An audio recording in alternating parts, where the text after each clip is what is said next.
जय माता दी, जय मां कामाख्या। Devradha trust, Satyavani channel. देवी भागवत महापुराण के अंतर्गत आज हम मां भगवती को नैवेद्य अर्पण करने के बारे में बताएंगे।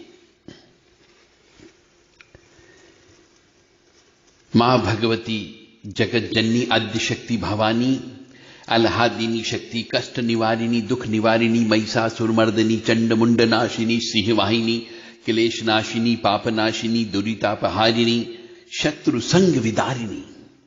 आप सबको सुखी रखे, स्वस्थ रखे, प्रसन्न रखे, यश दे, कीर्ति दे और मान सम्मान दे।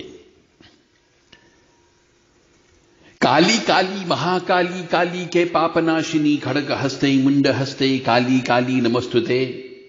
ओम महेशानी महामाये चामुंडे मुंडमालिनी, आयु आरोग्य ऐश्वर्य देही में देवी परमेश्वरी। ओम जयंती मंगला काली, भद्रकाली कपालिनी, दुर्गा क्षमा शिवा धात्री स्वाहा सदा नमस्तुते। नैवेद्य के द्वारा सभी कुछ होता है। यदि आपने पूरी पूजा की और नैवेद्य अर्पण नहीं किया, यानी कि अमृत अर्पण नहीं किया, तो आपको धर्म, अर्थ, काम, मोक्ष ये चारों पुरुषार्थ प्राप्त नहीं हो सकते। देवी भागवत महापुराण आप सुन रहे हैं। उसमें देवी जी की पूजा में यदि कोई मनुष्य नैवेद्य अर्पण नहीं करता है तो मान के चलो उसकी पूजा अधूरी रह जाती है। यानी नैवेद्य को पूजा में अमृत कहा गया है। और जो मनुष्य नैवेद्य चढ़ाता है अलग अलग प्रकार का, उसको धर्म, अर्थ, काम, मोक्ष ये चारों पुरुषार्थ नैवेद्य में ही रहा करते हैं। और जब तक कि ये नैवेद्य नहीं चढ़ाया जाता है तब तक ये चारों पुरुषार्थ उसे प्राप्त नहीं हो सकते। तो नैवेद्य जो है उसके अंदर सभी यज्ञों का सार है। और नैवेद्य से सभी देवी देवता तुष्टि प्रदान करते हैं। और जो मनुष्य नैवेद्य के बारे में और लोगों को समझाता है वह भी सभी भोगों को प्राप्त करता है। और जो मनुष्य मन से भी महादेवी को नैवेद्य समर्पित करने की इच्छा करता है वह मनुष्य भी भक्ति से युक्त होता हुआ दीर्घ आयु को प्राप्त करता है और सुखी रहता है। और जो मनुष्य सदा ही महामाया देवी की भक्ति से अनेक प्रकार के नैवेद्यों के द्वारा अर्चन करूंगा, ऐसी चिंता से हमेशा अकुलित रहता है, यानी ऐसी चिंता करता रहता है कि मैं कब विभिन्न प्रकार के व्यंजनों से मां भगवती को नैवेद्य करूंगा, ऐसी पूजन कब करूंगा, सिर्फ ऐसा सोचता रहता है। वह मनुष्य भी अपनी सभी कामनाओं को प्राप्त करके अंत में देवी लोक में चला जाता है, चाहे वो ऐसा नहीं कर पाए तो भी। यानी कितनी बड़ी बात इस कालिका पुराण में कही गई है कि मां भगवती को आप मन से भी यदि नैवेद्य अर्पित करते हैं, यानी इच्छा भी जाहिर कर दे तो भी आपको पुण्य प्राप्त हो जाता है। कितनी दयालु है वह। दुर्गति नाशिनी दुर्गा जय जय, काल विनाशिनी काली जय जय, उमा रमा ब्रह्माणी जय जय, सीता राधा रुक्मणी जय जय। तो जो पुरुष मन से भी देवी जी के लिए भक्ति भाव से प्रदक्षिणा करता है वह फिर यजमान की पूरी यानी नरक लोक में नहीं जाता है। नमस्कार का बहुत बड़ा महत्व हमारे यहां बताया गया है। देव, मनुष्य, गंधर्व, यक्ष, राक्षस, पन्नग ये सब प्रसन्न होते हैं। और अच्छी बुद्धि वाला पुरुष नमस्कार द्वारा चारों वर्गों का लाभ प्राप्त करता है। सभी जगह सबकी सिद्धि के लिए नमस्कार ही प्रशस्त किया गया है। और अर्थात नमस्कार सब प्राप्ति के लिए परम उत्तम साधन है। यानी मनुष्य को साष्टांग दंडवत प्रणाम करना चाहिए।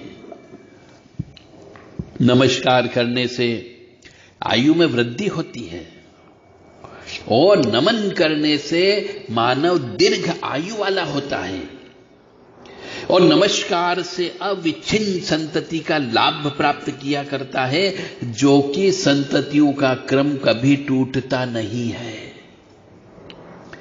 यानी कि जो भी मनुष्य मां भगवती के सामने साष्टांग दंडवत प्रणाम करता है, उसकी यहां वंश वृद्धि होती रहती है। अतः महादेवी के लिए नमस्कार करो और प्रदक्षिणा होकर ही नमस्कार करो।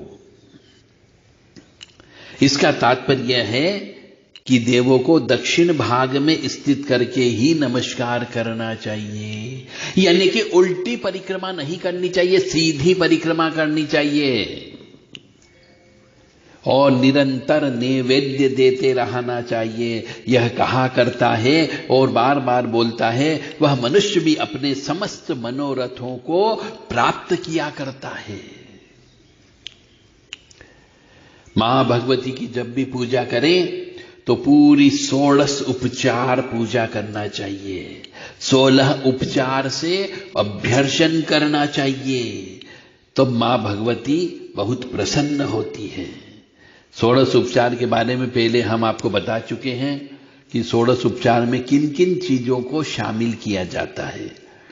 फिर भी यदि किसी मनुष्य को 16 उपचार के बारे में कुछ पूछना है तो वह हमसे अभी प्रवचन के बाद में अलग से आकर के मिल करके 16 उपचार के बारे में पूछ सकता है। जय माता दी, जय मां कामाख्या। दुर्गति नाशिनी दुर्गा जय जय, काल विनाशिनी काली जय जय, उमा रमा ब्रह्मानी जय जय, सीता राधा रुक्मणी जय जय। दुर्गति नाशिनी दुर्गा जय जय, काल विनाशिनी काली जय जय, उमा रमा ब्रह्मानी जय जय, सीता राधा रुक्मणी जय जय। वस्त्र, आभूषण, ये सब चीज जो है, दीप, प्रणाम करना, दक्षिणा चढ़ाना और नैवेद्य चढ़ाना, गंध चढ़ाना, फूल चढ़ाना, ये सब चीज 16 उपचार में शामिल होती है। बाकी किसी को यदि विस्तृत रूप से इस 16 उपचार के बारे में, देवी जी के 16 उपचार के बारे में पूछना है तो अवश्य संपर्क कर लीजिएगा। यह अभी प्रवचन समाप्त होने के बाद में। जो मनुष्य मां भगवती आद्यशक्ति काली की उपासना करता है, निश्चित तौर से उसको मोक्ष की प्राप्ति अवश्य होती है। काली काली महाकाली काली के पापनाशिनी, खड्ग हस्ते मुंड हस्ते, काली काली नमस्तुते। यानी मां काली, मां का नाम लेते से ही आपके पापों का नाश तो होगा ही होगा, और जब पापों का नाश होगा तो आपको सुख की प्राप्ति अवश्य होगी, यह निश्चित है। और जब सुख मिलेगा तो आपके यहां ऐश्वर्य अवश्य होगा ही होगा। और जो मनुष्य काम रूप महापीठ है, उस काम रूप महापीठ पर रह करके मां भगवती जगत जननी का ध्यान करता है, वो तो कई जन्म जन्मांतर के पापों का नाश कर लेता है, उसका पुनर्जन्म नहीं होता है।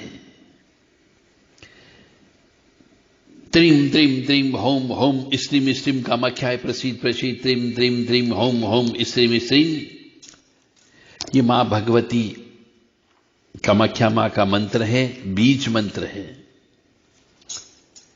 जहां पर इस मंत्र को मां कामाख्या के सानिध्य में रह करके कामरूप महापीठ पर बैठ करके जो मनुष्य जप करता है, यदि एक माला भी जप करता है तो 1000 माला का पुण्य प्राप्त होता है। इसीलिए जब भी किसी मनुष्य को कोई भी सिद्धि प्राप्त करना हो तो उस मनुष्य को हमेशा सिद्ध पीठ पर जाना चाहिए। यानी कि मां भगवती के शरीर के जो 52 अंग हुए थे, उन 52 अंग में जहां जहां जो जो अंग गिरे वहां पर शक्ति पीठ की स्थापना हुई। वहां पर जाकर के दुर्गा सप्तशती नामक पाठ रोजाना पाठ करने से, रोजाना सप्तशती का हवन करने से आपको सिद्धि अवश्य जल्दी प्राप्त होती है। परंतु मां भगवती के साथ साथ भैरव जी की भी उपासना करना अत्यंत आवश्यक होता है। और जब भी मां भगवती की उपासना करें, पूजन अर्चन करें, तो आपको 8 देवियों का पूजन अवश्य करना चाहिए। बाला, ज्येष्ठा, रौद्री, काली, कलविकर्णी, देवी, बलप्रथमनी और सब भूतों की दमनी, मनमोथनी।